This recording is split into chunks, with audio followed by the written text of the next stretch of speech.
একবার এক গ্রামে রাহুল নামে এক ছেলে থাকত।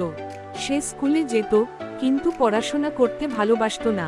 আমি তো বড় হয়ে টাকা কামাবো, পড়াটা কিসের বলে সে খেলাধুলায় সময় কাটাতো। তার বাবা বলতেন, পরিশ্রম ছাড়া সাফল্য আসে না বাবা। কিন্তু রাহুল শুনতো না। একদিন গ্রামে বন্যা এল, সবাই মিলে বাঁধ নির্মাণ করতে লাগলো। রাহুলও গেল, কিন্তু অলসভাবে বসে রইল। হঠাৎ একটা বড় পাথর গড়িয়ে এল, যা বাঁধ ভেঙে দেবে। সবাই ভয় পেল। তখন রাহুলের বন্ধু সোনু বলল, রাহুল, তুই যদি পরিশ্রম করিস তাহলে সবাইকে বাঁচাতে পারবি। রাহুল লজ্জা পেল। সে দৌড়ে গিয়ে পাথর ঠেলতে লাগল। তার পরিশ্রমে সবাই মিলে পাথর সরিয়ে দিল। গ্রাম রক্ষা পেল। সেই দিন থেকে রাহুল বুঝল, পরিশ্রমী জীবনের চাবিকাঠি।